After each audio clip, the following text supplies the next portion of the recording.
Aloha, I am June Jones of the Houston Roughnecks, and this is the XFL Show.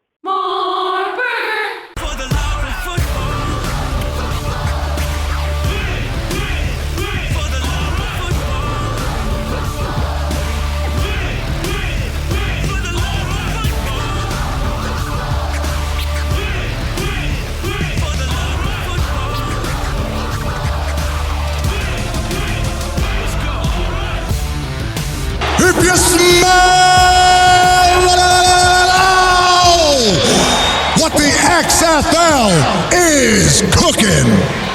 Welcome, football fans. This is the week of October 17th, 2021.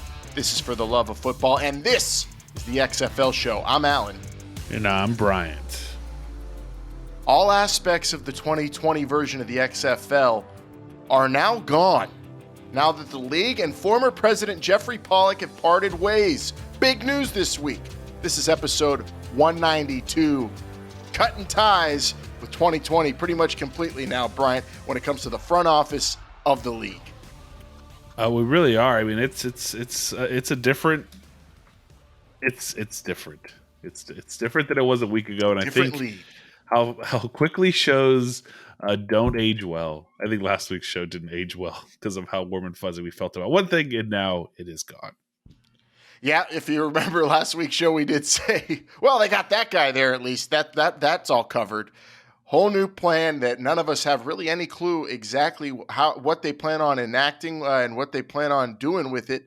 What the new role will be. We're going to get into it, though. That's going to be the fun part of today's show, the speculation and the digging for clues and giving you the information you need to know as the league makes a pretty important move this week, cutting ties with the president of the 2020 version of the XFL. 724-565-4XFL is the XFL fan line for you to call, and you can text it at any time.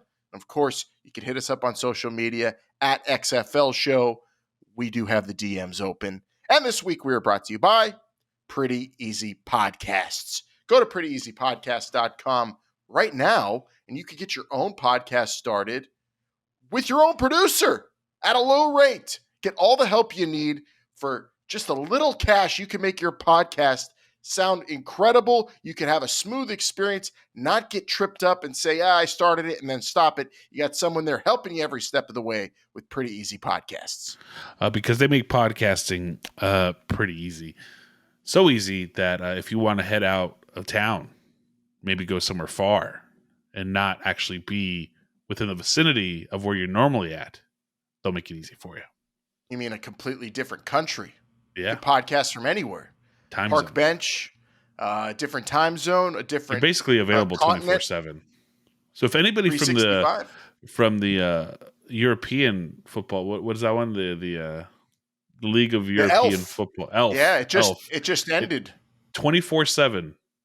Pretty Easy Podcast is available for you. For anybody looking to start their ELF podcast, that's where you would go, and we'll be podcasting in ELF country. Not really, actually. I don't think Italy has a team, does it? No, I don't. No. But I'll be there. The Rome Rangers? Week. No, that'd be a good one, though. That'd be a great. Italio. I'll be speaking terrible Italian next week during the show, getting on Bryant's nerves. But I feel like you just said Italio, and I don't think that's what it is either. Italio. I don't know. I'm learning. Italiano. I got one of those podcasts that I'm listening to. It's teaching me, and so far I learned a lot. I've learned ciao and per favore. You just shrug stuff. You go to a restaurant, you do one of these, they're going to bring you a pizza. The thing is, I grew up around so much Spanish, I can speak Spanish with people, so I don't know how I'm going to get into an XFL conversation with an Italian yet. That's my first main goal, is to find an Italian who followed the league. Just bring your hat. They'll come to you. XFL fans gravitate towards one another once they see the merch. And don't forget to Wildcats! Oh, mamma mia! And don't forget to leave a football underneath the Coliseum or something. Yeah, there's going back to last week's Brian's idea to tease about where teams will be. He said that Danny Garcia should leave a football near landmarks in certain cities. People enjoyed that, Brian. I think that that's a little too creative of an idea, though, Brian. for Well, what that the sounds like XFL needs that sounds to like something I should put be on my resume. Then too creative. I Sounds mean, like a some would say positive. that this show sometimes gets too creative, but hey, that's who we are. We're just doing our thing.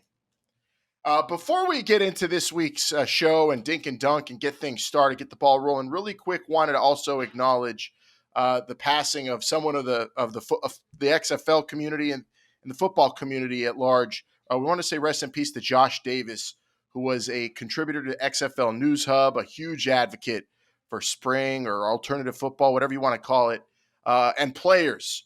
And the outpouring of love and support for his passing that came out really caught our eye because we didn't really know him, but we acknowledged the incredible impact that he made on this community of football fans, this small but dedicated community, and he was one of the most dedicated. So he really did, as the XFL tweeted out, exemplify what For the Love of Football was all about, and we just want to say rest in power to Josh Davis. Okay, Brian, let's dink and dunk real quick before we get into this juicy news from the severing of ties with Jeffrey Pollack, the president of the XFL. At Duck Dodgers hit us up on Twitter, it looks like, and said, you spoke of it to an idea for an Insta drop by the XFL with a photo of a ball in each team city. It made me think, what if there were a national $100,000 scavenger hunt, a ball hidden in each new XFL city? So if there are 10 cities, each person who finds a ball wins the $100,000 prize or a 10K prize. I was going to say that's a lot. That's fun. That sounds like a good way to spend your summer or whatever. You know, that's good times. I don't know. It's a fun idea to give something a little different, but too creative. What? Creative. I don't even know what that means. It's too creative. You got to just tell people. Are you that still watching TV in black and white? Is that why it's just too creative? I don't know. They're going to really distract from people. They're not going to get all this color on the screen. Leave it black and white. It's going to confuse a lot of people. The man who gets the most creative to spend as little as possible is saying that these ideas are too creative. That's different. That's not the rolling out of the league. That's saving a buck. This is the XFL just needs to throw. I like big announcements, big events, concerts, utilizing The Rock. That's what I'm all about. Scavenger hunts. Yeah, The Rock taking a selfie in the middle of I don't know, Height and Ashbury in San Francisco, and then all of a sudden there's a little football right behind him that you can barely see. It's using The Rock. That would be pretty cool, but I also would want him dressed like a hippie if he's in Haight Ashbury. I mean, it's a good idea. Maybe you don't do it as the announcement. You do it as, I don't know. It just seems like a good idea. Do the old XFL ball too. I mean, if once this show gets some funds, we'll have a scavenger hunt for all the listeners. Oh yeah, every city. Find Alan in some city that he's walking around in. Since people started finding us really quick, Alan, as we realized when we got to Houston. So that's true. That's true. In Houston, Bryant was getting noticed everywhere. Those are the guys those are the only two guys that have ever covered an XFL draft. Look at them; they're right there in the known universe. Not quite. Thanks at Duck Dodgers for giving us that suggestion, and Bryant likes it. I don't know about it, but I love the creativity, even though it's too creative. But we appreciate it. Hit us up at XFL Show if you want to give us your ideas. If you're getting creative with it, we want to hear it. And if you're talking XFL, we're talking with you at XFL Show. Let's get into this week's Cover 2. Good, crisp football.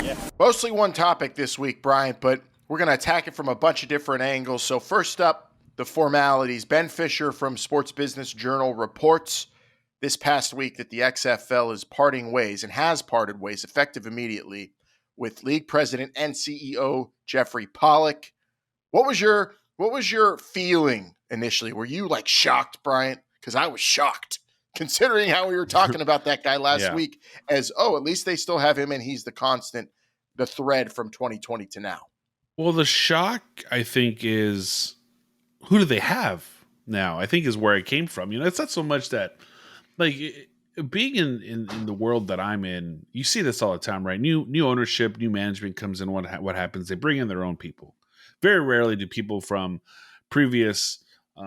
You see it in football all the time with coaching, staffs and new general managers, things like that. They bring in people that they know, that they've worked with, that they're familiar with. So that's not too unfamiliar. The worrisome part of it was like, well, who's running the show now? Who's there? Who's doing what? I think that shock eventually tempered down a little bit as more and more came out throughout the day. But that was my initial thought. It was, what do they do? They're trying to kick off in 2023, and now they don't even have a president anymore, which is one of the solid foundations that they had. I think that's the worry that came from me. I wasn't as worried as you were, at least on our thread initially. I think I trust that this was probably a part of Redbird and Danny Garcia's plan. And honestly, that Jeffrey Pollack was there to get them to a certain point, probably. That was my initial thoughts, but I was definitely shocked because didn't see it coming. But it makes sense, like you say. That's just how coaches come in. They bring in their own staff. Or they ease out guys, too. They'll ease out coordinators and whatnot. So that is very common. It makes sense. Second part of the cover, too, per Mike Mitchell of XFL News Hub, friend of the show, people closely associated with the situation, Mike said, believe that Redbird will replace Pollack with someone who holds a different title than president CEO. And then Mike says it's supposed to be more of a football boss who oversees that part of the league rather than what Jeffrey Pollack did, which was the business end.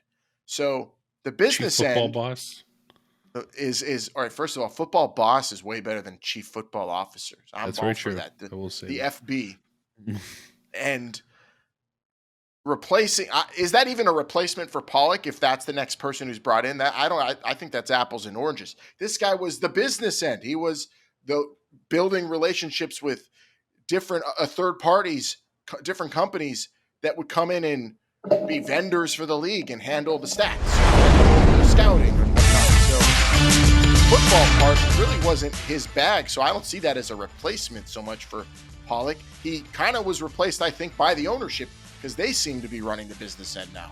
They've got control of this. Redbird, Garcia, and The Rock. Do you think the last page of The Rock's deck was Pollack leaving? Like Pollack fired? Pollack. Oh, his big old deck we were talking about last week? Wish Jeffrey Pollack the best in his future endeavors. That was the last part on his deck. You know, when did he get the CEO title? Because he wasn't CEO when Oliver Luck was there. Oliver Luck was CEO. So I don't know when he got that title. I don't remember us covering that or even seeing that. I'm not saying that Mike's wrong. I just don't remember him even actually getting that title. So if that's the case, then he was probably running the show for now. And, Redbird had him, this leads me to believe more about what happened with that ownership meeting is they tasked Jeffrey Pollack with doing certain things by a certain date. And once he got those completed, they were going to move on from him. And I think it was probably well agreed on by Jeffrey Pollack. I don't think this is a shock. I don't think Jeffrey woke up in the morning and was like, oh my God, I'm getting fired. Like, I don't think any of that happened. I think this was just something that was agreed upon. This is what's going to happen. We're going to do this by this date. Speculate. That's your. That's my speculation. Yeah. The way things work in this day and age, especially with that ownership group meeting, things like that. I think it's just, they're aligned to be something along those lines.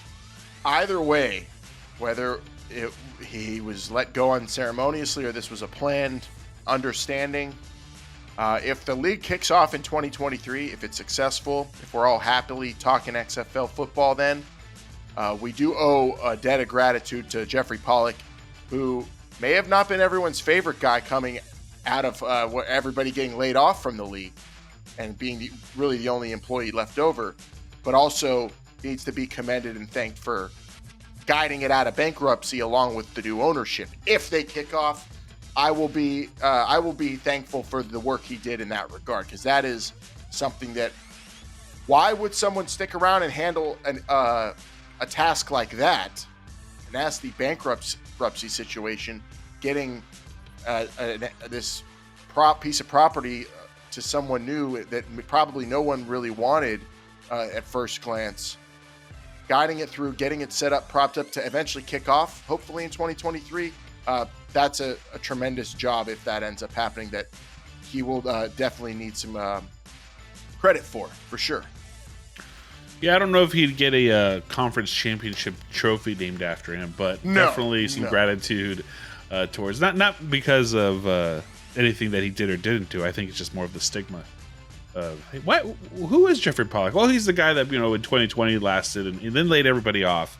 And then he didn't do these things, but he is the person that everyone associates with those things. So I think that's the only qualm. But other than that, he was the messenger. Yeah, he was the messenger. Don't shoot the messenger, right? He did a phenomenal job leading into 2020. We sat with him for like an hour during the XFL draft that we were the only two to ever cover in the entire universe. And I talked to him on the field at the first LA Wildcats game for a while. Before the game started, we were chatting and having a good time. And I think we even talked to him a little bit in St. Louis, if I'm not mistaken, too, Alan. So he was well traveled. He did, he had a lot of fun. I'm sure we all did. Those are fond memories, and those are things that are no longer applicable to what's going to happen in 2023. So good luck, Jeffrey Pollack. Thank you. Yes. But we're going to move on, just as you are, sir. That brings us to the hot read coming up here, because it's a whole new bag of hammers now. A brand new XFL, completely all new personnel right now running the show. Although there aren't very many. Who do they bring back, if anybody at all? Let's get into it with this week's hot read. All right, so Jeffrey Pollack, the president of the XFL, let go, Bryant. We hit on a couple points so far, but I want to get personal with you. Be honest. Initial reaction. Did you feel like, uh-oh, or okay, I see where they're going? Was it like a negative reaction or a positive reaction? Oh no, I think most people will say it was negative. I think people saw this and saw it as personally, I saw it as oh my God, what are we doing? Like, what's going on here? We're supposed to kick off in a year and a half probably. Like there's just so less than we had last time. But then I took a step back. I consulted the calendar. The calendar, yes. Got to do that. It helps kind of level expectations a little bit. I think as fans like ourselves that actually covered this league and watched its growth from 2018 until now, or until 2020, then its demise, and now it's back up again, whatever it is. It's hard to imagine what it was like back when there was nothing.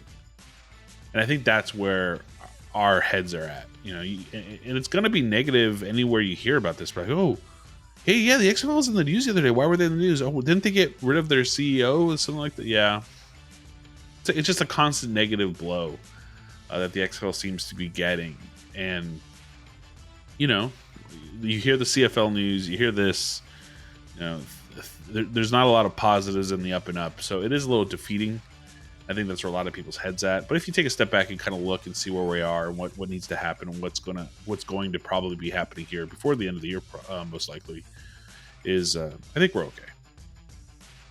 Yeah, I was initially not even in that ballpark of negative. I was probably in the minority, though. You're right. I bet most people say, "Oh, here's another thing they're getting rid of," or not really a positive. Anytime you're cutting ties with a person, that's initially a negative connotation, but I read that news right away and I could see where it's coming from, because the ownership really is qualified to do what Jeffrey Pollack was doing. And they have the personnel and the staff already on hand to give a lot of the tasks to, if it's one person or a team of people. So it made sense to me, but I definitely, I for sure was expecting doom and gloom. And I saw on social media, a lot of people said, well, if 2023 ever happens, and there's a lot of, and you know what? It is definitely just hesitancy and people who just don't believe that this thing's going to really kick off in 2023. And you know what? I understand, because they need more solid, concrete announcements, and not announcements like this to really gear up for 2023. Well, and my negative reaction wasn't anything to do with really Pollack himself. Like, I wasn't. Look, I appreciate what the man did and what he's done, and he's a great, asset for any company who decide. The man's worked with the Chargers, with other NFL brands, with just this is his space, and it's a talent to have. So, but I wasn't so much like, oh man, who are they going to replace him? What are we going to do? Like, this is going to be. That wasn't it. It was more of as a whole, where is the XFL really at?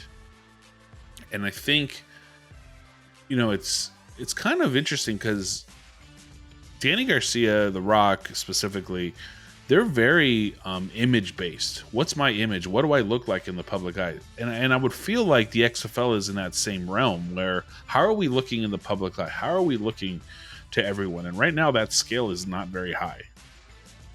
The public eye scale is not very high for the XFL, and I think that's something that's going to be a challenge for them to reverse that in the little time that they're giving themselves as we continue to build up. Because if you do go and consult the calendar, Oliver Luck was already making the rounds. He was hyping up this league. It wasn't negative news at all.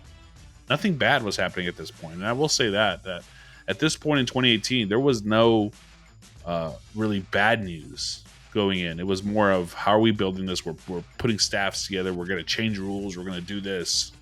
Giving information and really selling the league.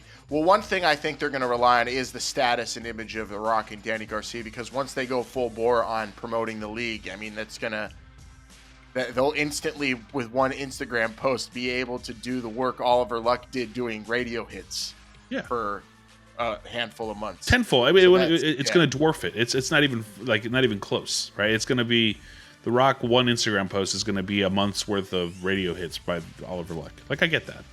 Yeah, exactly. So I think just the cloak around the league right now is frustrating for people following closely. But then for the mainstream, this news doesn't even register, so it really isn't a negative hit to the league because nobody really that is going to be a casual fan of the league or even a hardcore fan just not following it yet will even see this news or understand it as much unless they're listening to this show every week, Brian. Well, maybe that's the group I'm catering to, but I also think that at the long run, these types of events are going to affect how you perceive yourself in 15 months.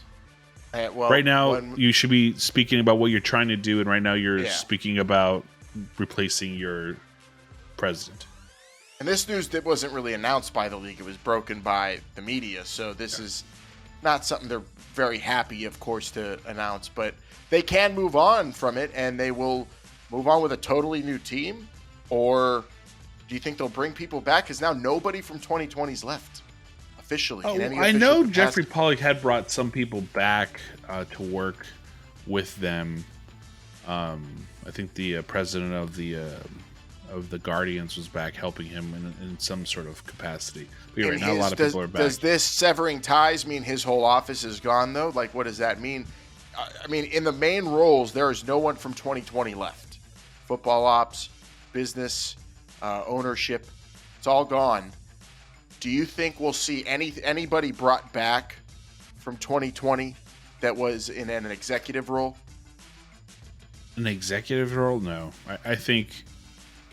as much as we want to see the friends that we made come back, I don't see how it benefits Redbird Capital to work with brand new people on a brand new project. If you think about it, Redbird Capital is going to want to work with people that they're familiar with on a brand new project. We talk about variables, right? Things that you have to worry about. Don't touch the rulebook. Why? Because it's something you don't have to worry about. Just let it be. Let that thing happen. And I think that's where you would look at Redbird Capital and be like, hey, let's work with people we know, that we trust, that we understand how they work, how they understand how we work, instead of trying to build a brand new relationship while trying to build this thing from the ground again.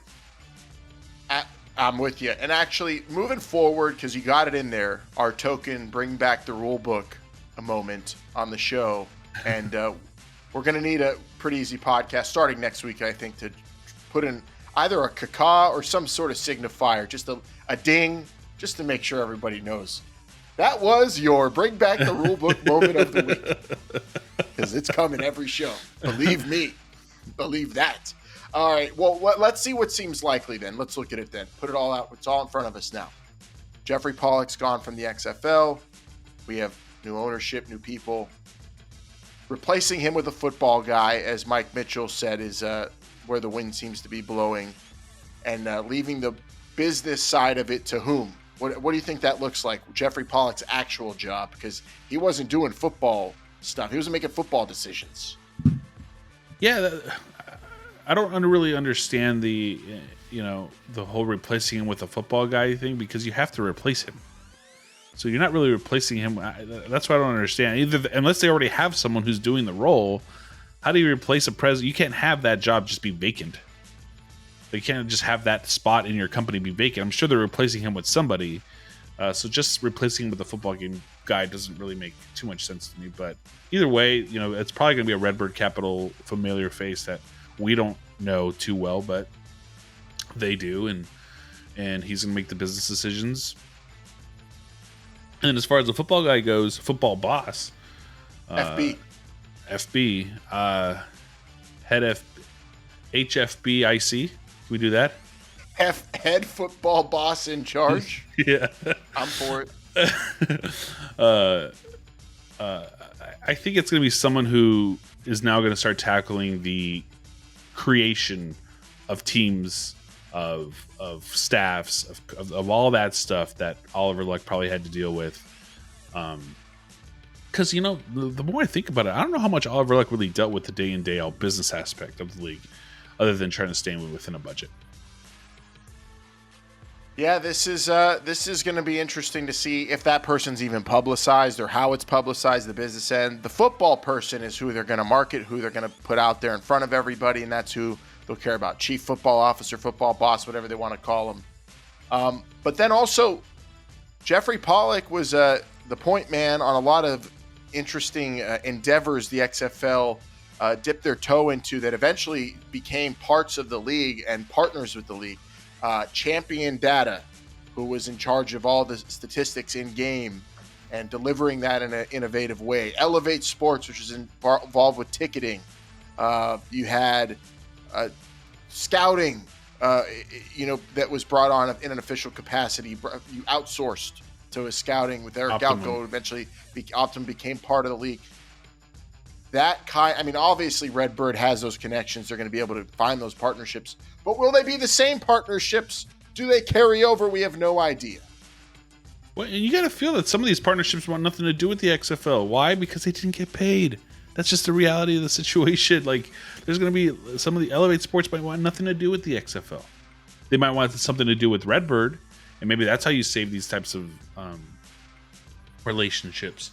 But at the end of the day, I'm not worried about relationships being made. Look at Redbird Capital. Look at their track, their history, their track record. Look at those things, and you'll see that none of this is really to be worried about. The football guy is something that's going to be interesting, because I don't know who's out there that's available. I'm not in that space so much when it comes to the execs of the world. I know that's more your world. Maybe we get Vince on as somebody who's available out there.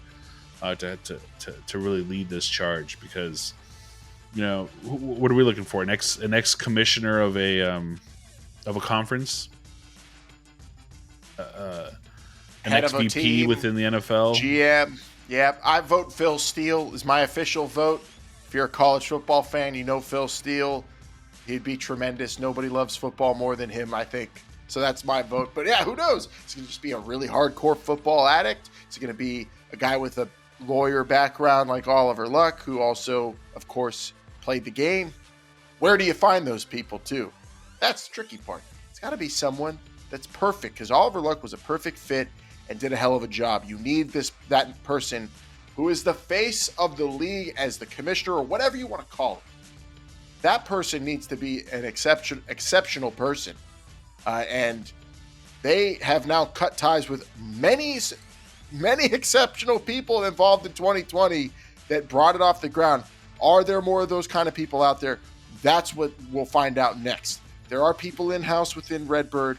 Of course, the ownership, they're exceptional. But you need more than just that handful of people. You need people to focus on the XFL. Redbird's huge capital group. They're not only focused on the XFL. And Danny Garcia and The Rock themselves are huge personalities, and they do other things. They're not only going to be focused on the XFL. Who are the XFL people going to be? That's what we want to find out next.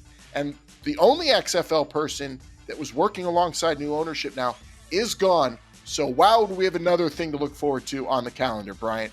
Personnel! Whatever was checked is no longer checked on that calendar, and we just got to move on and figure this out.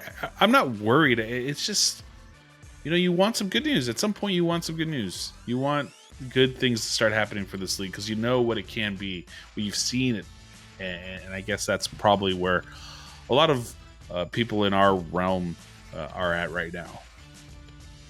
Yeah, everyone in the community who's following along, obviously not the best week, but we're moving onward and forward, giving you a show every week. So thank you for interacting, and hit us up at XFL Show if you have any thoughts on the severing of ties between the league and Jeffrey Pollack and where you think they go from here with hiring the executives, hiring the people in the front office, or as we call them on the show, the corporate people. Who will be the corporate people in the XFL 2023? Let us know your predictions at XFL Show. I mean, we have to be getting something by the end of the year, right? Like it's a must at this point. I mean, we can consult the calendar all we want, but I want some good news heading into the new year. I'm actually, hold on. I want to say this in the proper way. Hold on. I'm consulting my translator, not my calendar. Okay. Hold on. Let me just say this properly. Non finché sono in Italia. Not while I'm in Italy. I would be happy for the next month with no news. That's just that's selfish. We're doing shows. I'll be here to talk about it. But, I mean, I am going to be very full and probably tired because you walk a lot there, too. I'm going to be doing that. I don't know. But that's next week. And it's for the next month. Who knows? Maybe we'll get something. Maybe not till 2022, which I've seen people predicting on social, too, Brian. Either way, I'm happy whenever it comes, as long as it doesn't surpass those markers on the calendar we've come up with. Well, I'm just know that whenever it does come, that we will be here every single Sunday right here on your favorite podcast app, Google Podcast, Apple Podcast, Stitcher, TuneIn, or wherever you get your podcasts. Make sure you give us that 5-star review and tell your friends about us. If you got a question, comment, or topic you want us to cover, well, then text or call the XFL Fan Line, 724-565-4XFL. Even when Alan's in Italy, it's still a U.S.-based number, so just only standard, not international, text messaging rates will apply. Also, follow us on all social media platforms at XFL Show, Instagram, Twitter, Facebook. Maybe we should start the TikTok while you're in Italy. This might be the time. Might be a good idea. We'll see. Or if you want to say hi, come and subscribe and watch us on YouTube. TikTok. Sorry. XFL.show, the official website of This Is the XFL Show. And don't forget to check out our sponsors, Pretty Easy Podcast. Go to prettyeasypodcast.com and get started today because they make podcasting pretty easy. They sure do. And we'll see how easy it is when we're international next week and for the following weeks to come. But thanks, everybody, for tuning in on YouTube and your favorite podcast platform, hitting us up on social media, and enduring this long, grueling road where you have weeks like this where you're kind of perplexed and you have to really talk it out. And that's what we did here today. And I'm always appreciating Bryant's negativity because then I'll help him flip it. And because the initial reactions, I won't say what he was in the private show chats we have during the week, but Mr. Doom and Gloom here definitely chippered up for the show because I think he thought more about it. So I'm happy about that. It was an initial reaction, okay? if we all got judged by our initial reactions, we'd all be in jail. Not me. I'm always cool, calm, and collected. Or as the Italians say, man, I really got to get I got to get faster at punching in the translation. I'm not good at that yet. You're going to try to talk to someone, they're going to walk away from you by the time you even type it in. Un momento. It's not going to work. Not efficient. Not at all. All right, well, Brian, that was an interesting topic to get into this week, different from the last few shows. Like you said, those ones didn't age well. We'll see how this one does. But until next week, you got anything you need me to do on my way to Italy till I talk to you then? Be safe. Stay humble. Don't eat a lot of pasta before we eat the show, and don't drink a lot of wine before we do the show. I need you at 100% because I'll try. I'm running iffy at these days. I'm a little tired. Hit me up in November and I'll be a lot more energized. But right now, I'm struggling to get to the finish line, friend. I got you until I get all that gelati in me, man. All that gelato. Then I don't know. Then you might have to pick me up, man. You got to tell me what flavors they have over there, because you go to the gelato places out here, they have like the cookies and cream, they have the pistachio. Like I feel like over there it's just like white, green, red. That's all I'm just gonna grab whatever they hand me because I don't know colors. And I'm willing to try it all. Have them make you like a red, white, and blue one that's like mixed, so you can say the XFL gelato. There you go. Oh, okay. We'll leave it at this. Prediction. What fan of a team in the XFL do you think I'll meet first in Italy? Are you wearing gear? I'll have an XFL hat, and I do have a Wildcat shirt I'll be rocking. Oh, and my Battlehawk shirt I think made the luggage. I think if you're rocking the hat, you'll probably run into a fan of Italy. They're a bunch of front runners. I'm gonna go with Houston. That's what they do out there. Houston Roughnecks, baby. We're like, oh yeah, go Vipers. Forza Vipers. Viperes. No, they're not gonna do that. We'll have better Italian to say next week. But until then, everybody, thanks for watching or listening. However you do it, we're thankful for you and ride along this road with us. Have fun, good sir. Have fun. Oh, I will. It's a bumpy road, but we're in it together, baby. For Bryant, I'm Alan. This is the XFL Show. Remember, they're listening.